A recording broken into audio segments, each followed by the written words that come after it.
तो हर पार्टी की विचारधारा सिर्फ एक होती है, वह जनता की सेवा। माध्यम पार्टियां हो सकती हैं, अगर मैं उस पार्टी के उस बड़े पद को छोड़ रहा हूं तो मेरा ये कोई लालच नहीं है, ये कोई सत्ता का मोह नहीं है मेरा। चाहे कांग्रेस हो, चाहे भारतीय जनता पार्टी हो, चाहे हमारे जोगी कांग्रेस हो, हर पार्टी की विचारधारा सिर्फ एक है। अगर आपके समक्ष कोई नेता ये कहे कि वो किसी पार्टी की विचारधाराओं से प्रभावित होकर उस पार्टी को ज्वाइन कर रहा है, तो आप जो है उनकी बातों पर शायद यकीन ना करें। क्यों? क्योंकि जिस तरह की राजनीतिक परिदृश्य अब देखने को मिल रही है, उससे ये बात पूरी तरह से बेमानी ही साबित हो रही है। टिकट नहीं मिलने के चलते प्रदेश भर में अलग अलग पार्टियों के नेता अपनी पार्टी के निष्ठा को छोड़कर दूसरी पार्टियां ज्वाइन कर रहे हैं। बात अगर मुंगेली जिले की करें तो मुंगेली जिले के लोरमी में भी कुछ ऐसा ही वाकया देखने को मिल रहा है। नमस्कार, सौरभ दुबे नाम है हमारा और आप इस वक्त देख रहे हैं IBC 24 के यूट्यूब चैनल खबर मैदानी।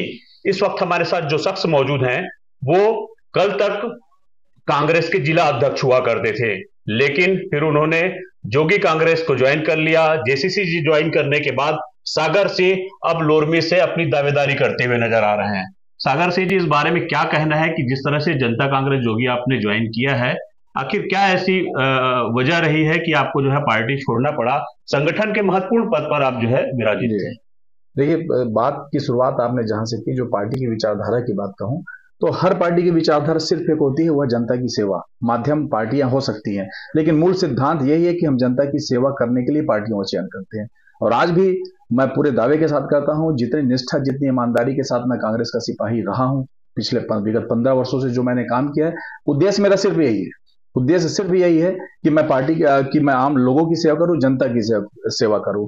और रही पार्टी छोड़ने की बात, तो ये बहुत ही कष्टप्रद रहा पार्टी को छोड़ना। ये आसान काम नहीं है। और ये कोई, आप समझ सकते हैं कि ये रूलिंग पार्टी का जिला अध्यक्ष होने के नाते, वो भी मुंगेली ऐसा जिला जो विधायक विहीन जिला है, अगर मैं उस पार्टी के उस बड़े पद को छोड़ रहा हूं तो मेरा ये कोई लालच नहीं है, ये कोई सत्ता का मोह नहीं है मेरा सिर्फ आक्रोश सिर्फ इस बात को लेकर है कि जो चयन प्रक्रिया हर बार जो अपनाई जाती है, चाहे वो 2018 का चुनाव हो, चाहे 2023 का चुनाव हो, ये AICC के द्वारा, अखिल भारतीय राष्ट्रीय कांग्रेस के द्वारा जो विधायक चयन का, जो प्रत्याशी चयन के जो पैमाने तय किए जाते हैं, उसकी धज्जियां क्यों उड़ाई जाती है, मजाक बना के रख दिया गया है। 2018 में भी यही किया गया मेरे साथ। मैंने, आप भी जानकारी है, मीडिया के सारे साथियों को जानकारी है कि 2014 में जब मैं ब्लॉक कांग्रेस कमेटी अध्यक्ष लोरमी बना हूं, उस समय क्या स्थिति थी। धर्मजीत सिंह जी कांग्रेस को छोड़ चुके थे, कार्यकर्ता असहाय थे, संगठन शून्य था। ऐसे समय में मैं अपने कार्यकर्ताओं को जोड़कर, समेटकर एक एक कुनबे को, कांग्रेस के परिवार को मैंने खड़ा किया। 2018 के चुनाव में फिर से एक सबसे मजबूत दावेदार मैं था मेरे साथ। अब आप जनता कांग्रेस जोगी ज्वाइन कर लिए हैं, बिल्कुल। इस बार किस तरह की विचारधारा से आप प्रभावित? देखिए, विचारधारा वही है कांग्रेस। देखिए, चाहे कांग्रेस हो, चाहे भारतीय जनता पार्टी हो, चाहे हमारे जोगी कांग्रेस हो, हर पार्टी की विचारधारा सिर्फ एक है कि हम ज्यादा से ज्यादा जनता की सेवा करें, लोगों के बीच रहें,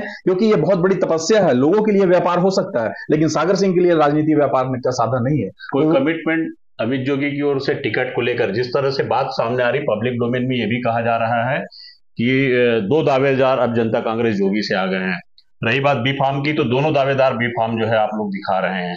तो कुछ टिकट को लेकर किस तरह की कमिटमेंट हुई है? देखिए, टिकट के लेकर इच्छा तो है, इच्छुक हूं मैं, स्वाभाविक सी बात है, क्योंकि कांग्रेस से भी मैंने 2 बार मांगा है, प्रबल दावेदार रहा हूं। इन मौके पे किसी कारण से मेरा टिकट काटा गया है। इच्छा मेरी जो है, लेकिन पार्टी का निर्णय जो है वो मुख्य होता है। आदरणीय अमित जोगी जी से मेरी बात हुई, मैडम जोगी से भी मेरी चर्चा हुई कल, और मैं कल विधिवत रूप से जो है वो मैं जोगी कांग्रेस ज्वाइन किया हूं मैं। और निश्चित रूप से मुझे पूरा भरोसा है, और पार्टी का जो, क्योंकि देखिए मैं अभी नया आया हूं, कल ही मैं आया हूं, और आप जिन प्रत्याशियों की बात कर रहे हैं वो एक वर्षों से सेवा कर रहे हैं, निश्चित रूप से उसमें कहीं कोई किंतु परंतु नहीं है। लेकिन पार्टी का जो निर्णय होगा, क्योंकि मेरा यही कहना है कि विनिंग कैंडिडेट को देखकर और माहौल को देखकर लोरमी के, वो निश्चित रूप से उससे जो भी निर्णय लेंगे पार्टी की हाईकमान, मुझे मंजूर होगा। कांग्रेस के नेताओं ने आपसे संपर्क नहीं किया जब इस तरह की बात सामने आई कि इस्तीफा देने की पेशकश आपने की होगी? तो कुछ मान मनोबल का दौर चला? देखिए, CM हाउस से फोन आया था, माननीय भूपेश बघेल जी से मैं मुलाकात किया, और मुलाकात में सिर्फ एक ही बात हुई। उन्होंने फिर वही बात कही जो 2018 में कही थी कि और भी बहुत सारे पद हैं। तो मैंने उन्हें साफ बता दिया कि मैं निगम आयोग मंडल वाला नेता नहीं हूँ, मैं जमीन का कार्य करता हूं। मेरा एकमात्र सपना यही था, मैं इसीलिए मैं मेहनत कर रहा था कि मुझे टिकट दिया जाए और मैं कांग्रेस पार्टी की सेवा करूं और जनता की सेवा करूं। लेकिन आपने उस सपना को चूर कर दिया। फिर मैं वो कहा कि चूंकि लोरमी, मैं अभी आपके कहने पे यदि मैंने पार्टी को मान लो फिर से मैं झंडा उठाता हूं, फिर मेहनत करता हूं पार्टी का, 2028 में फिर मैं आके खड़ा हुआ, फिर मैं टिकट की दावेदारी करता हूं, तो मेरा भविष्य अगर इस बात पर निर्भर है कि बेल्हा और बेलतरा में आप किसको टिकट देते हैं, किस समाज को टिकट देते हैं, तो इसमें मेरी योग्यता कहीं नहीं है। मेरा ये पूरा राजनीतिक समीकरण अगर इस बात पे मेरा राजनीतिक भविष्य इस बात पे निर्भर होता है, करता है कि बेलतरा और बिल्हा और कोटा में किसे दिया जाए, तो मुझे ऐसा भविष्य नहीं चाहिए। मैंने साफ इंकार कर दिया, मेरा कांग्रेस में कोई भविष्य नहीं है, क्योंकि कांग्रेस में योग्यता की कद्र नहीं है, कांग्रेस में निष्ठा की कोई कद्र नहीं, मेहनत की कोई कद्र नहीं है। आपके जेसीसी ज्वाइन करने के बाद अभी तक जिस तरह से जेसीसी जैसे सिंगल नाम था, अब जो है दो ध्रुव नजर आ रहे हैं। एक और आप इधर प्रेस कॉन्फ्रेंस जब कर रहे हैं, तो दूसरी तरफ वही जो है जो आपके कहा जाए आपके पार्टी के भीतर जो आपके प्रतिद्वंदी है मनीष त्रिपाठी, उनके चुनाव कार्यालय का उद्घाटन हो रहा है, इस पर क्या कहेंगे? देखिए, इस बारे में मैं कुछ नहीं कहूंगा, क्योंकि मेरे जो शीर्षस्थ नेताओं से बात हुई, जो सुप्रीमो है हमारी, मैडम जोगी जी से जो मेरी बात हुई, आदरणीय अमित भैया से जो मेरी बात हुई, मैं उस पर कमिट, मैं आपको भी कह रहा हूं, मैं तो अभी ऐसा नहीं बोल रहा हूं कि मुझे टिकट मिल गया या मैं चुनाव लड़ रहा हूं, मैं तो ये ऐसा कह भी नहीं रहा हूं। मैं सिर्फ यही कह रहा हूं कि यदि हमारे हाईकमान हमारे अमित भाई इस बात को बोले, या हमारी सुप्रीमो है मैडम जोगी बोलेंगे, तो मैं चुनाव निश्चित रूप से लड़ूंगा। और उन्हें भी इस बार थोड़ा सा धीरज रखना चाहिए, मेरे ख्याल से हमारे भाई को भी थोड़ा धीरज रखना चाहिए। जो भी स्थिति क्लियर हो जाएगी और बहुत जल्दी स्थिति साफ हो जाएगी, जिसके भी पार्टी घोषणा का नाम होगा वो चुनाव लड़ेगा। कांग्रेस के जो कैंडिडेट बनाए गए हैं, क्या उन्होंने आपसे कोई संपर्क किया किसी तरह की, जिस तरह से आपकी नाराजगी थी उसको लेकर उन्होंने आपसे संपर्क? देखिए, 2 बार उनका फोन आया था, आज से करीब 4-5 दिन पहले, और मैं फोन नहीं उठाया था। मैं ईमानदारी से आपके सामने बोल रहा हूँ, लेकिन उसके बाद न वो कोई कांटेक्ट नहीं किए, न मेरे घर कोई आया आज तक, न मेरे से कोई बात किया है। चंदन यादव जी का फोन आया था आज से 3-4 दिन पहले, वो मना कर रहे थे।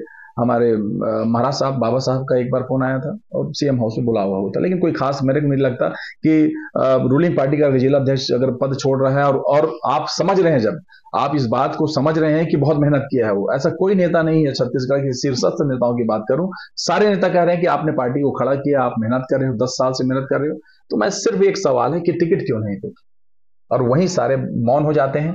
वहीं मेरा 10 टिकट, मेरा 15 टिकट, मेरा 60 टिकट, ये जो बंदर बांट चल रही है टिकट की, ये कांग्रेस के लिए ये बहुत ही दुर्भाग्यपूर्ण स्थिति है, और ये अति आत्मविश्वास का नतीजा आप देख लेंगे, शायद ये अच्छा परिणाम नहीं होगा। टिकट वितरण में हुए धोखे का नतीजा है कि इस तरह की नाराजगी जो है वो कांग्रेसी नेताओं में उभर कर सामने आ रही है। बहरहाल जिस तरह से सागर सिंह ने जेसीसी ज्वाइन किया है, तो उससे जेसीसी के भी अंदर जो है अब पार्टी दो ध्रुव में बटी नजर आ रही है। फिलहाल अभी किसी फाइनल नाम की घोषणा लोरमी से नहीं हुई है, लिहाजा ये कंपटीशन का दौर अभी बना हुआ है। आपको हमारी ये खबर कैसी लगी, नीचे कमेंट बॉक्स पर अपनी प्रतिक्रिया लिखकर अपनी प्रतिक्रिया दे। उसके अलावा अगर आपको हमारी ये खबर पसंद आई हो तो इसे लाइक, शेयर, सब्सक्राइब करना ना भूलें। फिलहाल मुझे और मेरी पूरी टीम को दीजिए इजाजत। नमस्कार।